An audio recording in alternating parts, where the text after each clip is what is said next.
It specifically said that you can't. It never said you can't open a charter school. No, it didn't. I just admitted that. I just said that. Yeah, no. But from the initial reading, to me, it said that if you have a charter school and you have 300 kids in a charter school, you cannot increase that to 325 or 305 or 310. It's capped. Right. However, it doesn't say that you can't open new charter schools. Right. So, I mean, to me, it's kind of weak anyway, because if she said you can't open new charter schools, it would probably be, and whoever wrote this, or not who wrote it, but the person who said, well, our charter school stops at 3rd grade and we can't increase it up to 4th grade. But the initial charter says how many students you're going to serve. So she's just capping it at so the initial charter. If it's supposed to have 450, you only have 300. But that person did make a good point, because it doesn't say in this bill we're going to study charters and then come up. It's really a weak piece of legislation. Why would you say it's a weak piece of legislation? Because it's not saying we're going to study charters or see how effective they are. But that's not what the bill is about. I know. It's not about the effectiveness of charters. But that's what you would think it would be about. I mean, what's the purpose of that? No, it's about the amount of students in the school and increasing. To me, all right, suppose the school has 15 students per class, right?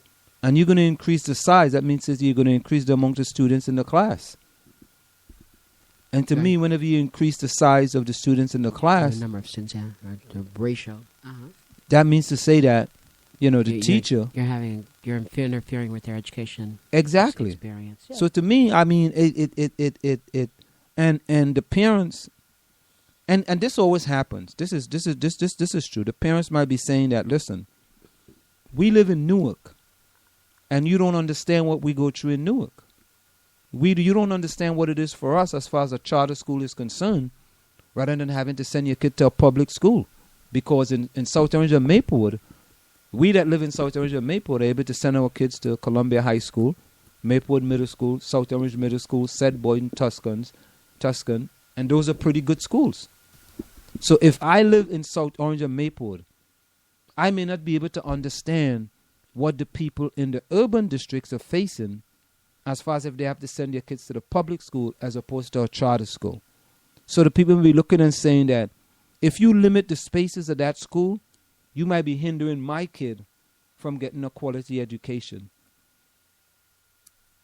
And, that could be a point too.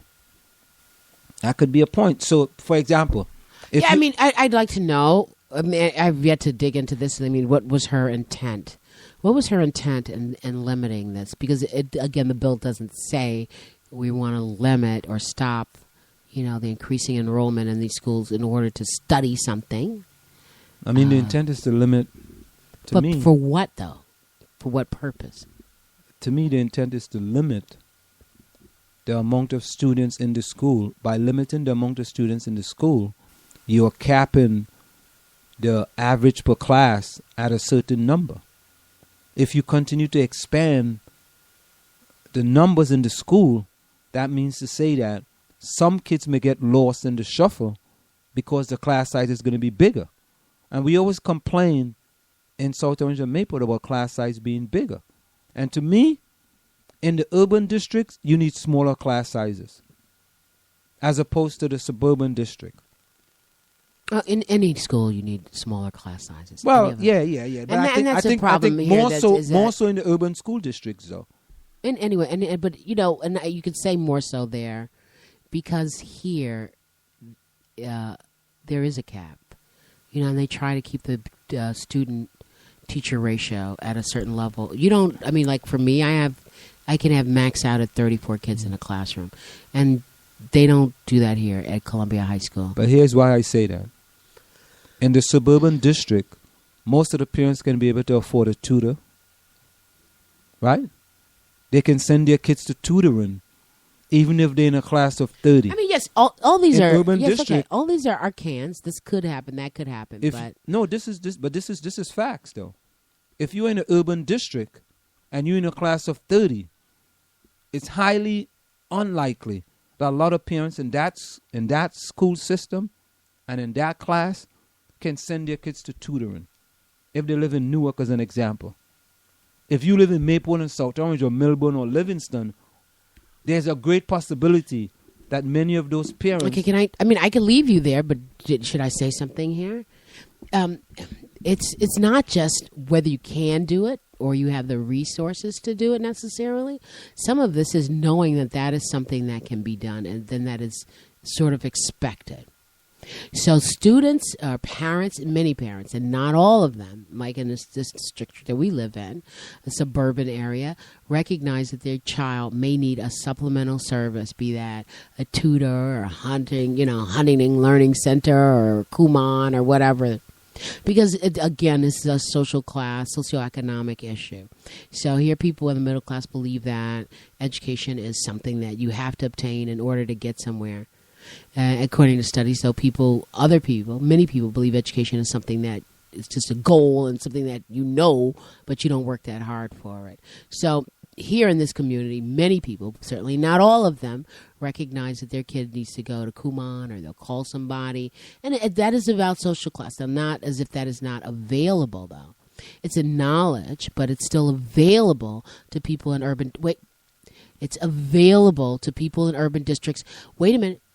Money needed despite income. It's available. Well, Marjorie, if it's available and I can't afford it, what difference does it make? No. When I say it's available, I'm saying that it's available to you. But if I can't afford it, no. When I say it's available, I'm saying it's available to you. Yes, it is. I'm not saying whether you can afford it or not.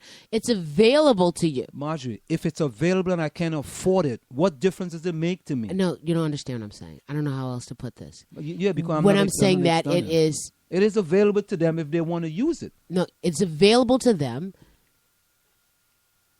It's available to you. It's not something that you are restricted by your income. Yes, it is. No, it's not. Yes, it is. No, it's not. Marjorie, come on. Marjorie, if I make $15,000 a year, right? And you make $100,000 a year. And you live in the city of Irvington, Newark. Yeah. How am I going to afford to send my kid to a tutor that's costing There is money available for that. But the thing is that people are not aware of it. I'll give you an example. There's really? Yes. There's money available to send your kid to a tutor? Yes, it is. You mean in the school system? If it's in the system, not the Huntington Learning School. Whatever you need, if you make a case for it, it is available for you. In fact, I'm telling you, listen, it is less available for someone like me who they assume has some money than it is for someone who's poor. But wait. It's just about knowing. Again, this whole idea of advocacy and advocating for yourself, people are not aware. I ran into a woman I don't know, I know her occasionally because she provides a service for me. I didn't want to say where I met her from. But, I'm sitting there with her and she says, my son, he may not graduate. I'm like, really? Why is that? Well, he might be failing English. Well, but, everyone says to me he won't fail English because he's, special ed. And they're not going to let him fail. And I said, well, there's a number of things that are going on here. She says, what's he going to do when he gets out? Well, he's never had a job, and I don't know. He works somewhere, Burger King, I don't care, but he's got to get a job. First of all, if your kid is special ed, the kid's going to have an IEP, an individualized education program.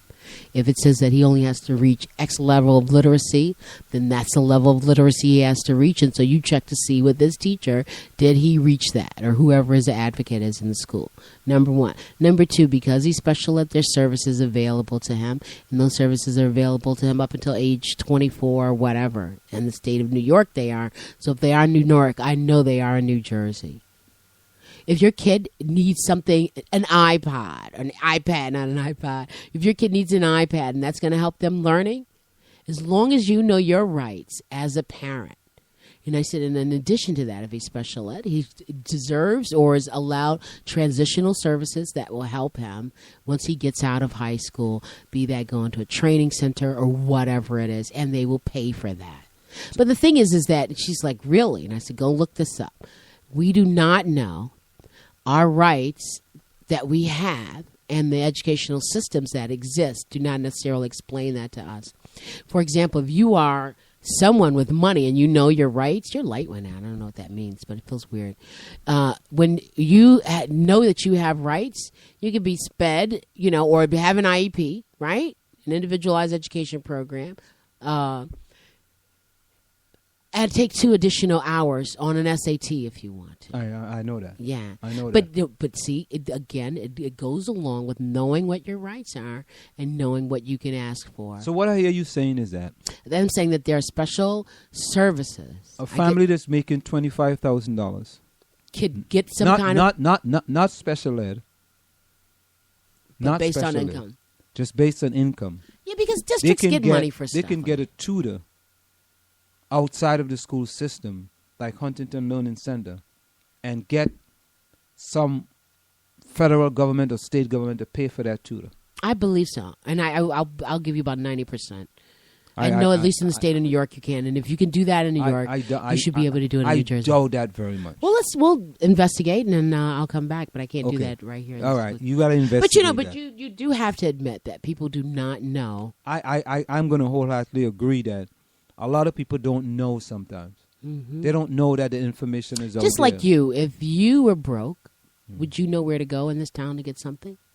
Yeah, there's a social services place in South Orange and Maplewood. Okay. There was a period when I didn't have anything. I didn't know that there were food pantries here.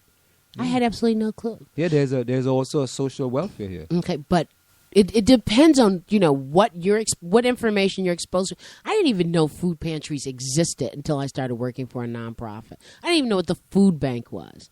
So there's a whole thing that could be navigated out there that someone who was brought up and has tried to live a pretty solid middle class life wouldn't know anything about. Just that there's services that someone who is poor or without all those resources doesn't know exist. Well, the churches a lot of churches have food pantries. Well, I don't know how many in this community do. I mean, now I know that there's at least one. Our Lady of Sorrows has a food pantry. Yeah, a few churches have food pantries, and what the church normally do, the churches goes to the big food pantry, the food bank, yes, the food bank, and they purchase $500 worth of food, and that might be a whole truckload of food. Well, the way food pantry works out is that they charge you. Last time I was there, which was a long time ago, but it was like $15 a pound, or something, some small fee. Might have been 15 cents per pound. Yeah. And didn't matter what it was. You just load it up and then they buy the weight, and then they take that bulk of the food and then distribute it based on and it's pretty good food. Some cases, when I worked with someone who did that, this food distribution, and this is my entry into the food pantry. You're getting some of these like pastas and stuff. I mean, we have moths and No.